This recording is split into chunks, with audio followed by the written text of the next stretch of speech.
जय हिंद। दोस्तों, आज की वीडियो में हम बातें करेंगे एसबीआई स्मॉल कैप फंड की। देखिए, जब भी बात हो भरोसे की तो नो डाउट एसबीआई पे लोग आंख मूंद करके भरोसा करते हैं और इसी भरोसे का फायदा एसबीआई के लगभग सारे म्यूचुअल फंड को भी मिलता है। और क्योंकि हम आज की वीडियो में बात कर रहे हैं एसबीआई स्मॉल कैप फंड की, तो एसबीआई स्मॉल कैप फंड को भी इस भरोसे का भरपूर फायदा मिला है। यही वजह है कि स्मॉल कैप फंड की कैटेगरी में सेकंड जो सबसे बड़ा एयूएम साइज है वो एसबीआई स्मॉल कैप फंड के पास में ही है। इसका मतलब ये हुआ कि लोगों ने इस फंड में भर भर करके पैसा लगाया है, इस फंड के ऊपर अपना पूरा भरोसा दिखाया है, तभी इतना बड़ा एयूएम साइज हो पाया है। लेकिन अब सवाल यहाँ पे आता है कि जिस तरह से लोगों ने इस फंड में पैसा लगाया है, जिस तरह का लोगों ने इस फंड के ऊपर में भरोसा दिखाया है, क्या उस हिसाब से लोगों को, इन्वेस्टर को रिटर्न मिल पाया है? इसका पता तब हमें चलेगा जब हम इस फंड का डिटेल चेक करेंगे। देखिए, आज की मेरी वीडियो का उद्देश्य एसबीआई स्मॉल कैप फंड को क्रिटिसाइज करने का बिल्कुल भी नहीं है। मेरे रिसर्च के दौरान जिस तरह का डेटा मुझे देखने को मिला है, वही डेटा मैं आप सभी के सामने प्रेजेंट करूंगा। तो आज की वीडियो में हम एसबीआई स्मॉल कैप फंड का मार्केट कैप एलोकेशन देखेंगे, पोर्टफोलियो एलोकेशन देखेंगे, किस तरह के स्टॉक्स में इन्वेस्ट करते हैं वो देखेंगे, कितना पैसा स्टॉक मार्केट में इन्वेस्टेड है वो देखेंगे, कैश में कितना है वो देखेंगे, अपने पोर्टफोलियो को किस तरह से ये मैनेज कर रहे हैं या फिर कितनी जल्दी जल्दी बदलाव कर रहे हैं वो देखेंगे। तो कह सकते हैं आप कि आज की ये video SBI small cap fund की ओवरऑल एक रिव्यू वीडियो होने वाली है। तो मैं हूं अनवर अंसारी और आप देख रहे हैं माय इन्वेस्टिंग जर्नी। चलिए पेश करते हैं।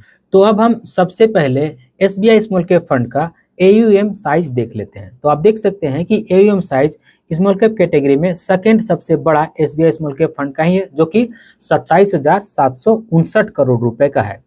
अब हम एक साल का एब्सोल्यूट रिटर्न चेक कर लेते हैं। तो आप देख सकते हैं कि एक साल का एब्सोल्यूट रिटर्न बंधन स्मॉल कैप फंड का सबसे अच्छा है, यहाँ तक कि क्वांट से भी अच्छा है, जो कि 71% से भी ज्यादा है। बंधन small cap fund, Mahindra Manulife small cap fund, quant small cap fund, Nippon India small cap fund पर मैंने रिसेंट ही रिव्यू वीडियो बनाई है। अगर आप चाहते होंगे देखने के लिए तो आप चैनल पर जा करके देख सकते हैं।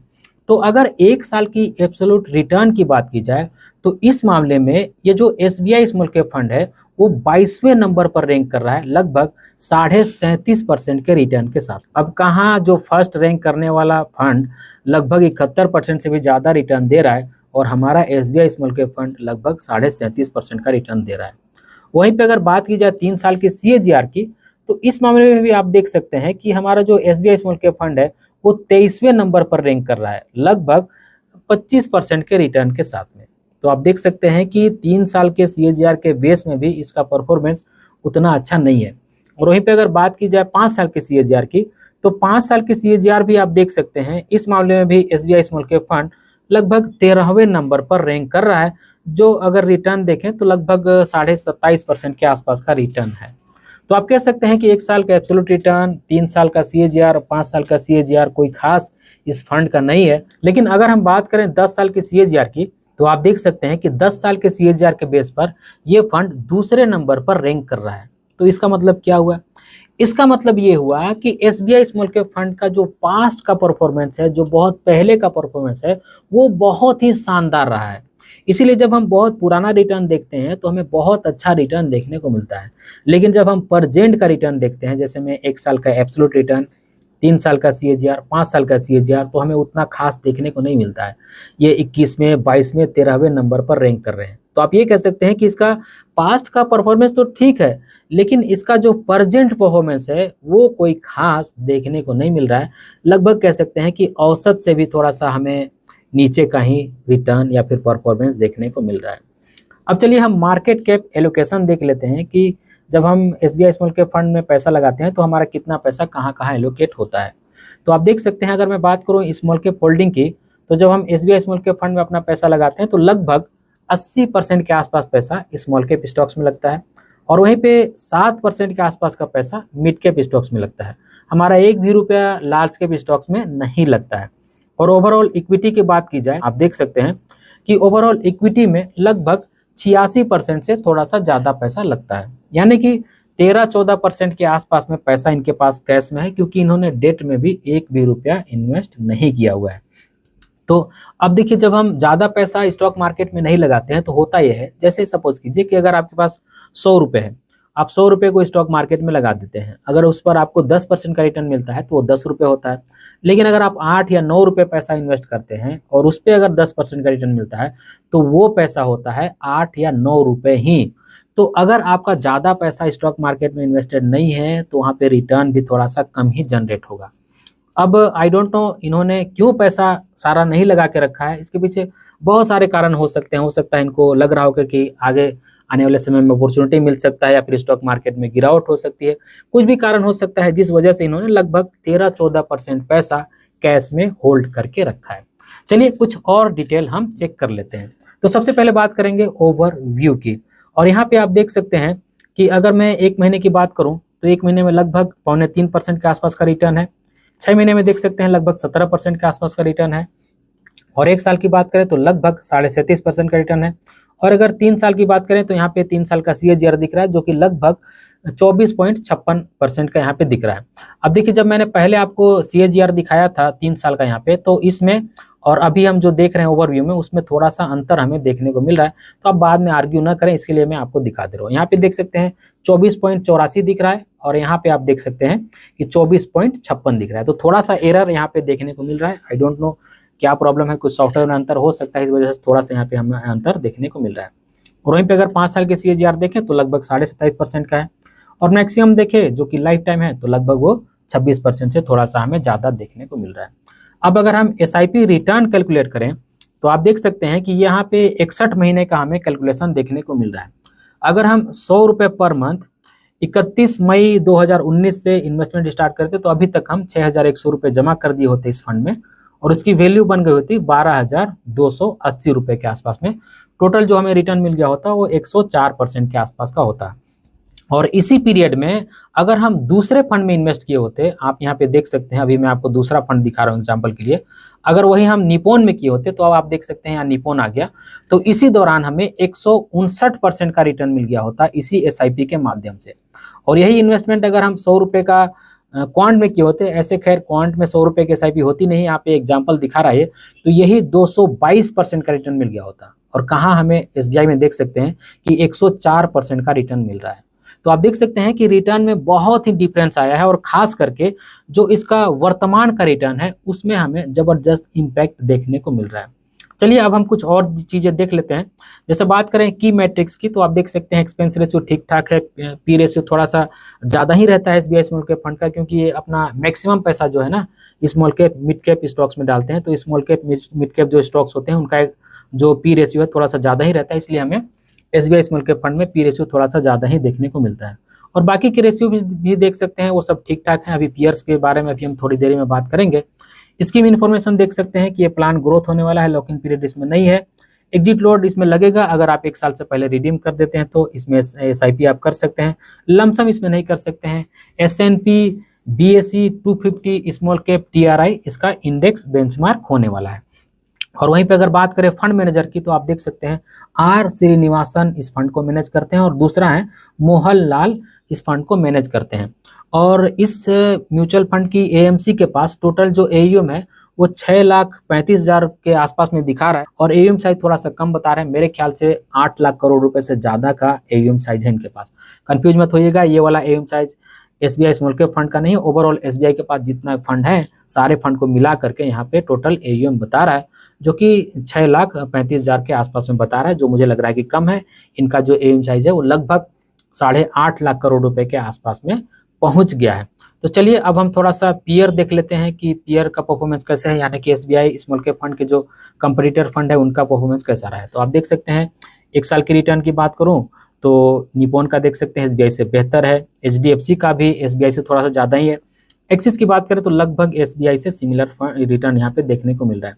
3 साल के CAGR देख सकते हैं SBI का लगभग 25% के आसपास का है, और इस 25% से ये जो तीनों फंड है उन्होंने अच्छा ही रिटर्न दिया है।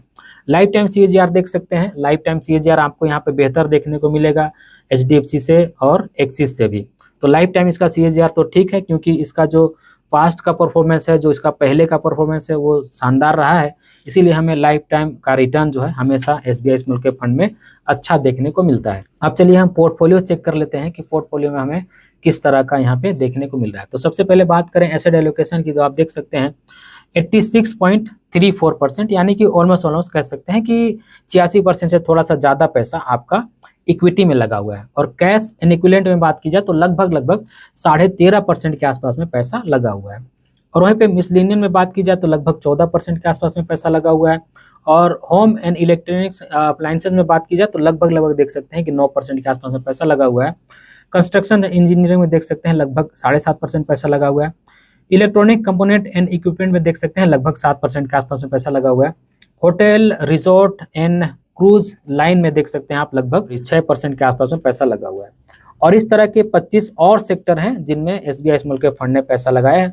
जो कलर आपको बड़ा देखने को मिल रहा है, जैसे में डाइवर्सिफाइड केमिकल आप देख सकते हैं, यहाँ पे यही कलर दिख रहा है। तो जिस सेक्टर में ज़्यादा पैसा लगा हुआ है वो सेक्टर थोड़ा सा आपको बड़ा देखने को मिल रहा है। तो सेक्टर डिस्ट्रीब्यूशन आप देख सकते हैं कुछ इस तरह से इन्होंने किया है। अब सेक्टर वेटेज भी हम देख लेते हैं। अगर मिसलेनियन की बात की जाए तो मार्च 2023 में इन्होंने लगभग 14% के आसपास में पैसा लगाया था, जिसे इन्होंने बीच में बढ़ाया और फिर घटा करके लगभग उतना ही एक्सपोजर यहाँ पे कर दिया। और होम एंड इलेक्ट्रॉनिक्स में देख लिया जाए, अगर हम यहाँ पे फिर से क्लिक करूँ कि होम एंड इलेक्ट्रॉनिक्स में क्या है, तो आप देख सकते हैं कि मार्च 2023 में लगभग 8.25% के आसपास में एक्सपोजर था, जिसे इन्होंने बढ़ा करके लगभग 9% के आसपास में कर दिया है। तो बहुत ज़्यादा चेंजेस यहाँ पे नहीं किया है। और वहीं पे अगर बात की जाए कंस्ट्रक्शन एंड इंजीनियरिंग में, तो आप देख सकते हैं कि मार्च 2023 में लगभग 8.25% के आसपास में एक्सपोजर था, जिसे इन्होंने घटा करके 7.25% के आसपास में अप्रैल 2024 में कर दिया है। तो इस सेक्टर में भी देख सकते हैं कि बहुत बड़ा बदलाव नहीं है। और इलेक्ट्रॉनिक्स कंपोनेंट एंड इक्विपमेंट में देख सकते हैं मार्च 2023 में लगभग 6.25% के आसपास एक्सपोजर था, जिसे इन्होंने बढ़ा करके लगभग 6.25% के आसपास में कर दिया है। और अगर अगला सेक्टर देखें जो कि hotel restaurant and cruise line है, तो इसमें देख सकते हैं लगभग 5.25% का एक्सपोजर था, जिसे इन्होंने बढ़ा करके लगभग 6.25% के आसपास में कर दिया है। तो आप यहाँ पे देख सकते हैं कि ये अपने पोर्टफोलियो में ना बहुत ज़्यादा बदलाव नहीं कर रहे हैं, और जो बदलाव भी हैं वो बहुत ही माइनर बदलाव हैं। तो जो इनका पोर्टफोलियो है, आप ये कह सकते हैं कि उसमें थोड़े बहुत चेंजेस के साथ में उसे इन्होंने कंटिन्यू करके रखा है। तो आप ये कह सकते हैं कि जो भी बदलाव हो रहा है वो बहुत ही मामूली बदलाव हो रहा है। अब हम करंट होल्डिंग देख लेते हैं। तो इनका जो करंट होल्डिंग है आप देख सकते हैं ब्लू स्टार में है, कल्पतरू प्रोजेक्ट इंटरनेशनल में है, फिनोलेक्स इंडस्ट्री में है, GT&D इंडिया में है, और यहाँ पे देख सकते हैं सेलेक्ट होटल में है, SBFC फाइनेंस में है, लेमन ट्री होटल में है, और यहाँ देख सकते हैं कार्बोरेंटम यूनिवर्सल में है, सिटी यूनियन बैंक में है, वर्लपुल में है। तो स्टॉक्स का इन्होंने सिलेक्शन बहुत ही शानदार किया है, इसमें कोई डाउट नहीं है। और अगर अदर इन्वेस्टमेंट की बात की जाए तो आप यहाँ देख सकते हैं कि ये कुछ अदर इन्वेस्टमेंट है जिसमें इन्होंने पैसा लगाया। अब यहाँ पे ट्रेप्स देख सकते हैं, इसका मतलब ये हुआ कि इनका जो लगभग 12% के आसपास पैसा है वो एक तरह से कैश में पड़ा हुआ है। तो वहाँ पे रिटर्न मिलता है लेकिन बहुत कम मिलता है। तो आप ये कह सकते हैं कि ये जो पैसा है एक तरह से बैंक में कैश की तरह रखा हुआ है, इस पैसे को ये कभी भी इस्तेमाल कर सकते हैं। तो लगभग आप देख सकते हैं कि यहाँ पे 14% के आसपास में पैसा इनका जो है अदर इन्वेस्टमेंट के ऑप्शन में लगा हुआ है। और अगर आप टिकर टेप के साइट का इस्तेमाल करते हैं तो यहाँ पे आपको ओपिनियन का सेक्शन भी मिलता है, जिसमें आपको बहुत सारा ओपिनियन भी मिल जाता है। अब आता है कंक्लूजन कि भाई एसबीआई स्मॉल कैप फंड में आखिर कंक्लूजन क्या निकलता है। तो देखिए, एसबीआई स्मॉल कैप फंड में मुझे 2 कमी लगती है। सबसे पहला कमी तो यही है कि एसबीआई स्मॉल कैप फंड का वर्तमान का परफॉर्मेंस अगर 1 साल 2 साल 3 साल के आसपास का देखें तो वो ठीक नहीं है। रिटर्न जितना एक्सपेक्टेड था उस हिसाब से थोड़ा सा कम ही return SBI small cap fund में देखने को मिल रहा है। और दूसरा, इस फंड में आप लमसम नहीं कर सकते हैं। अगर आप बड़ा पैसा निवेश करने की सोच रहे हैं तो आपको एसटीपी के माध्यम से इन्वेस्ट करना होगा, वहाँ पे भी कैपिंग है। तो बहुत ज़्यादा बड़ा पैसा आप आसानी से इस फंड में पार्क नहीं कर सकते हैं। और अगर बात की जाए अच्छे बात की, तो अच्छी एक ही है यहाँ पे कि ये फंड बहुत ही रेपुटेटेड फंड हाउस से आता है। तो मुझे उम्मीद है कि अभी फिलहाल इस फंड का परफॉर्मेंस ठीक नहीं है, लेकिन मुझे उम्मीद है कि आगे चल करके इस फंड का जो परफॉर्मेंस है वो ठीक हो जाएगा, इसमें मुझे कोई भी डाउट नहीं है। तो अगर आप एक ऐसे इन्वेस्टर हैं जो पहले से इन्वेस्ट करके बैठे हुए हैं तो मैं ये बोलूँगा कि कंटिन्यू कीजिए। लेकिन अगर आप नए सिरे से इन्वेस्ट करने की सोच रहे होंगे तो और भी बहुत सारे ऑप्शन है जो एसबीआई के जगह पर आपके लिए बेस्ट हो सकते हैं। तो आप चाहें तो उन ऑप्शन के साथ में जा सकते हैं। तो आज की इस वीडियो में बस इतना ही। उम्मीद करता हूं आज की वीडियो आप सभी को अच्छी लगी होगी। अगर आज की वीडियो आप सभी को अच्छी लगी है तो इस वीडियो को एक लाइक जरूर कर दीजिएगा, और इसी तरह की वीडियो देखने के लिए चैनल को सब्सक्राइब कर लीजिएगा, और इस वीडियो को अपने फ्रेंड और फैमिली के बीच शेयर कीजिएगा ताकि वो भी एसबीआई स्मॉल कैप फंड का जो परफॉर्मेंस है उससे वाकिफ हो पाए। और अगला किस फंड पर आपको रिव्यू वीडियो चाहिए कमेंट सेक्शन में लिख करके जरूर बताइएगा। इस वीडियो के आखिर में बस मैं आपसे इतना ही कहना चाहता हूँ कि अपना और अपने फैमिली का बहुत ख्याल रखिएगा। मैं मिलूंगा इसी तरह किसी और वीडियो में, तब तक के लिए बाय।